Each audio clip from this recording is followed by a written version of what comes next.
नमस्कार।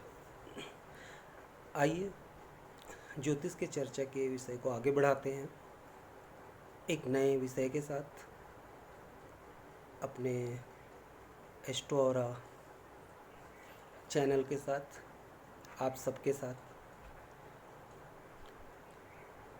हम सबको पता है कि पितृपक्ष चल रहा है और कल पितृ अमावस्या है।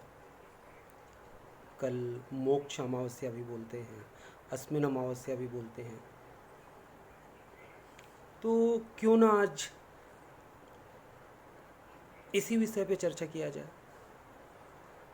कि पितृपक्ष, ये 15 दिन पितृपक्ष साल में क्यों पूर्वजों के नाम समर्पित होता है, इसकी क्या महत्व है, क्या सिग्निफिकेंस है, और क्या सबसे बड़ा सवाल यही है, क्या इन 15 दिनों में अपने पूर्वजों को याद करके समस्या का समाधान हो सकता है।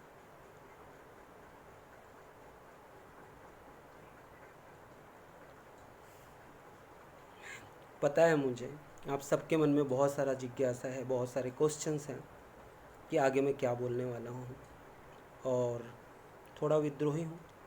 हमेशा लीक से हट के भी बात करता रहता हूँ और बहुत प्रैक्टिकल अप्रोच रखता हूँ ज़िंदगी में। तो मुझे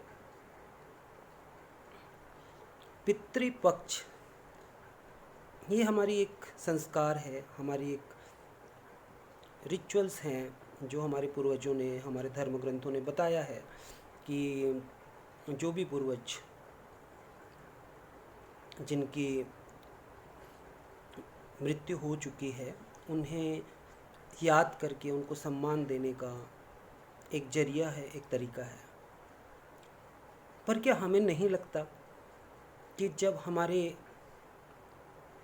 बुजुर्ग, हमारे माता पिता जब हमारे साथ हों तो उनका आशीर्वाद से बढ़कर हमारी ज़िंदगी में कोई और स्ट्रेंथ हो सकता है, उससे बड़ा और कोई ताकत हमारी ज़िंदगी में हो सकता है? मुझे लगता है नहीं हो सकता है। बहुत सारे लोग मुझे ये सवाल करते हैं कि गुरुजी, क्या मेरा बेटा छोटा है या हेल्थ इश्यूज़ है, खुद से मंत्र नहीं कर सकता है, तो क्या उसके बदले में मैं मंत्र कर सकती हूँ या मैं मंत्र कर सकता हूँ? काफ़ी सारे पेरेंट का ये क्वेश्चन होता है और हमेशा मैं बोलता हूँ, हाँ, माँ बाप की दुआओं से बढ़कर इस दुनिया में और कोई भी दवा नहीं हो सकती, और आप बिल्कुल उनके लिए मंत्र कर सकते हो, उनके लिए दुआ मांग सकते हो। तो अभी आप सोचो कि माँ बाप का किया हुआ मंत्र अगर बच्चों की जीवन दायिनी बन सकता है, तो अगर हमने जीते जी अगर अपने माँ बाप को खुश रखा, उनकी सेवा करी, उनसे आशीर्वाद लिया, तो उससे बड़ा प्रोटेक्शन लेयर तो हमारी ज़िंदगी में कुछ हो ही नहीं सकता है। तो मुझे ऐसा लगता है कि हमें अपने पूर्वजों और धर्म ग्रंथों के बनाए हुए संस्कारों के साथ तो चलना चाहिए, लेकिन साथ के साथ हमें इस 15 दिन का बिल्कुल इंतज़ार नहीं करना चाहिए। हम सब जिनके ऊपर हमारे माँ बाप का साया अभी भी है, हम बहुत खुश नसीब हैं और हमें उनकी सेवा जीते जी करनी चाहिए, उनका आशीर्वाद हमें जीते जी लेना चाहिए। तो मेरे लिए पितृपक्ष का ये सिग्निफिकेंस है। अभी हम दूसरे दृष्टिकोण से देखते हैं कि पितृपक्ष बहुत सारी बातें करी जाती है।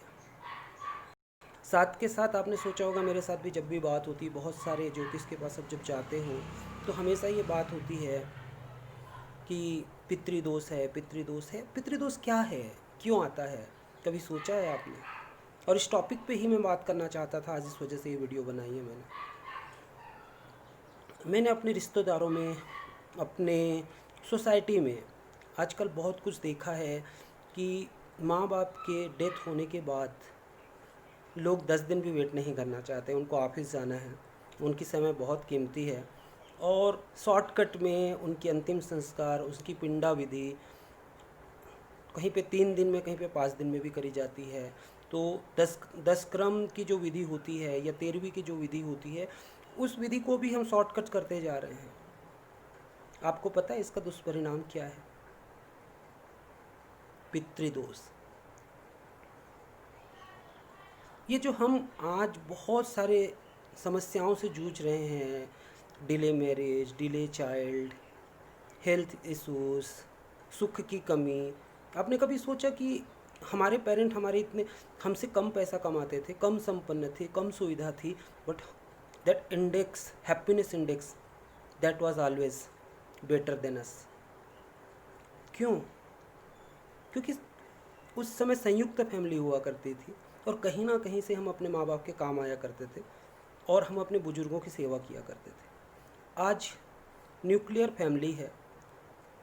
अधिकतर लोग अपने बुजुर्गों को, अपने माँ बाप को साथ में नहीं रखना चाहते हैं, सेवा नहीं करना चाहते हैं, और इवन तो डेथ होने के बावजूद भी हम उनके अंतिम संस्कार और श्राद्ध की जो क्रियाएं हैं उसे भी ढंग से नहीं करते हैं। आधुनिकता में आके उसको भी शॉर्टकट में निपटा देते हैं।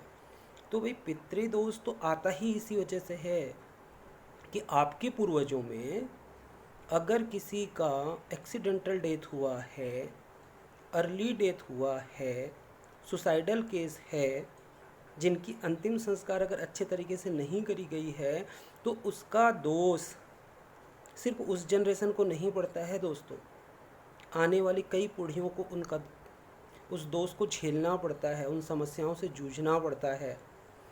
और आज हम सारे अपने संस्कार जो होते हैं, जो वैदिक रीति से बताए हुए हैं, उसमें सब में हम शॉर्टकट ढूंढने लग गए हैं। और उसके बाद जब समस्याएं आती हैं तो हम समय और पैसा दोनों बर्बाद करते हैं अपने सुख के लिए। तो मेरा कहना, इस पितृपक्ष में, कल पितृ अमावस्या भी है, पितृ अमावस्या के शुभ अवसर पे मेरा कहना ये है कि एक तो जीते जी अपने माँ बाप का सेवा करें, उनका आशीर्वाद जीते जी लें और अपने ज़िंदगी में प्रोटेक्शन लेयर क्रिएट करके रखें, क्योंकि उनके आशीर्वाद के सामने आपका कोई कुछ बिगाड़ नहीं सकता है।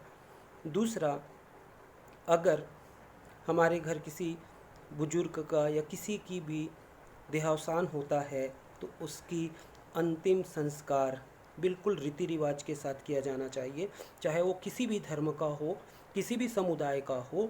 अपने धर्म, अपने समुदाय के जो बताए गए नियम हैं उनके हिसाब से अंतिम संस्कार सही विधि से, सही समय पे करा जाना चाहिए, शॉर्टकट में नहीं कराना चाहिए।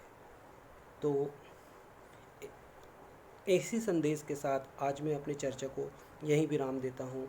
आप सबको मेरा नमस्कार। आप सबका दिन शुभ हो, आने वाला समय आपका शुभ हो, आप सब तरक्की करें। नमस्कार।